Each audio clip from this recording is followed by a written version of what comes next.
You're listening to an iHeart podcast.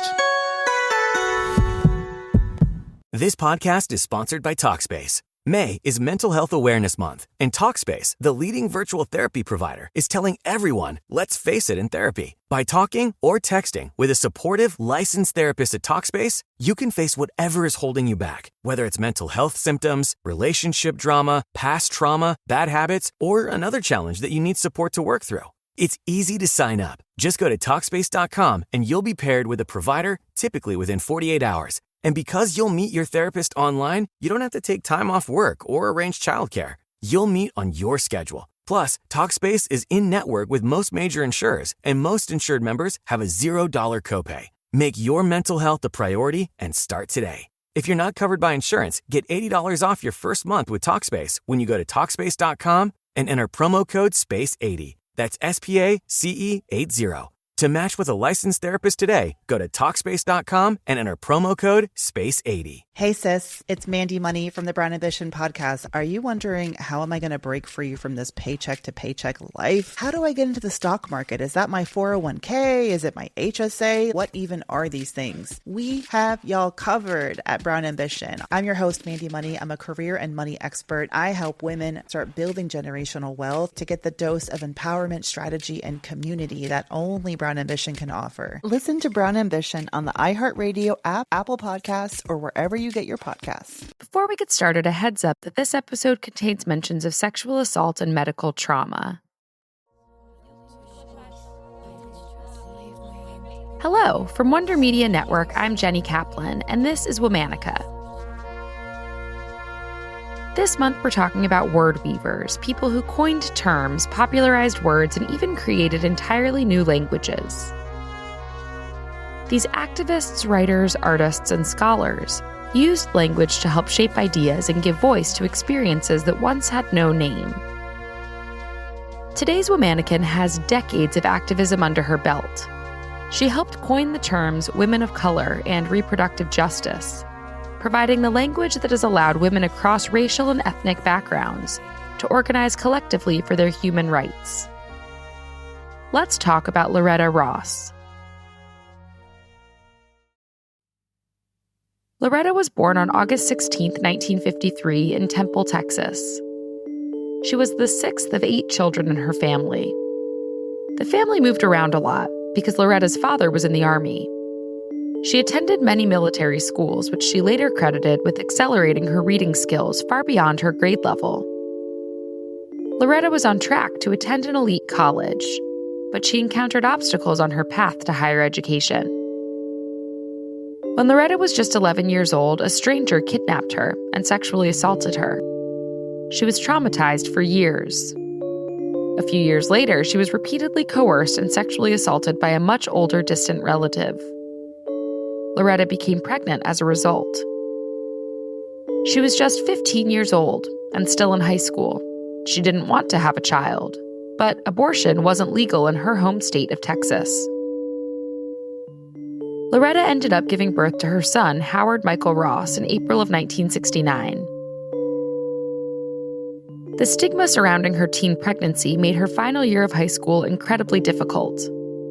The racism she'd experienced as one of the few Black students at her school intensified. And Radcliffe College, which had given Loretta a generous scholarship, revoked their offer, leaving her unable to afford the school. But Loretta refused to give up on her education. She later said, "I always knew that I could carve out my own path and do what I wanted to do. I've always known that I was not defined by my external circumstances." During the summer of 1970, she wrote to the historically Black Howard University begging for admission. Though it was well past the admission deadline, she was accepted with a full scholarship. At Howard, Loretta experienced a new political awakening. She joined the South Africa Support Project and the DC Study Group, a Marxist-Leninist discussion group. Many of her classmates embraced the Black nationalist movement, which emphasized Black separatism and economic power. While it challenged systemic racism in America, it also embraced traditional gender roles. And Loretta struggled to reconcile the sexism inherent in the movement. She saw how misogyny and racism intersected, creating unique and often unaddressed challenges for Black women like her. Loretta left Howard before completing her undergraduate degree, focusing instead on local political activism, like organizing tenants for better housing. In 1976, Loretta received a kind of birth control device called the Dalkon Shield. Loretta started to experience complications from the device, resulting in a severe infection. Her fallopian tube eventually ruptured and she fell into a coma. When she regained consciousness in her hospital bed, she discovered that the doctor had performed a full hysterectomy without her knowledge or consent. After investigating, Loretta found out her birth control device had been proven defective and dangerous before the university clinic had given it to her. She sued the manufacturer of the Dalkon Shield and won her case, paving the way for other women who'd experienced sterilization as a result of medical malpractice to receive compensation. In 1977, Loretta attended the National Women's Conference with a mission. She felt the struggles of Black women were not fully reflected in the conference's goals. So, she and a group of other Black feminists planned to present a more fully fleshed out Black women's agenda. But when they arrived in Houston for the conference, they kept encountering women from other minority groups who wanted to be included. The name Black Women's Agenda no longer fit. So Loretta and her colleagues coined a new term, women of color. Loretta explained it as a solidarity definition, a commitment to work in collaboration with other oppressed women of color who have been minoritized. The term helped provide language for women across racial and ethnic groups to connect over their shared experiences of systemic racism and misogyny and organize together. It wasn't the only term Loretta helped create. By the early 1990s, she'd spent years advocating for women who'd experienced sexual assault, who needed better access to reproductive and maternal health care, who dealt with coercion and mistreatment by medical professionals, who constantly worried about how to raise their children in safe and healthy environments. In 1994, Loretta and 11 other women of color collaborated to develop the theory of reproductive justice. This framework emphasizes how historical attempts by the government to control the fertility of women are tied to its attempt to control populations of minority communities. As Loretta explained, reproductive justice is the connective framework that ties economic justice, human rights, reproductive rights, immigration rights, those kinds of things together. In 1997, Loretta and her colleagues formed the Sister Song Women of Color Reproductive Justice Collective. Its goal is to eradicate reproductive oppression and secure human rights for all women of color. Over the course of her long career as an activist, Loretta has written extensively on reproductive justice and served in leadership for numerous advocacy groups. In 2022, Loretta received the highly prestigious MacArthur Fellowship, or Genius Grant. She currently serves as an associate professor in the Women and Gender Studies Department at Smith College. Her most recent book, Calling In: How to Start Making Change with Those You'd Rather Cancel, was published in February of this year.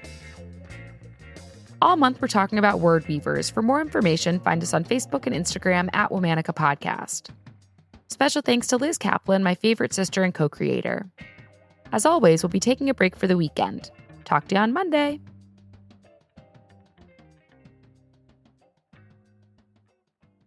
This podcast is sponsored by Talkspace. May is Mental Health Awareness Month, and Talkspace, the leading virtual therapy provider, is telling everyone, let's face it in therapy. By talking or texting with a supportive, licensed therapist at Talkspace, you can face whatever is holding you back, whether it's mental health symptoms, relationship drama, past trauma, bad habits, or another challenge that you need support to work through. It's easy to sign up. Just go to Talkspace.com and you'll be paired with a provider, typically within 48 hours. And because you'll meet your therapist online, you don't have to take time off work or arrange childcare. You'll meet on your schedule. Plus, Talkspace is in-network with most major insurers, and most insured members have a $0 copay. Make your mental health a priority and start today. If you're not covered by insurance, get $80 off your first month with Talkspace when you go to Talkspace.com and enter promo code SPACE80. That's SPACE80.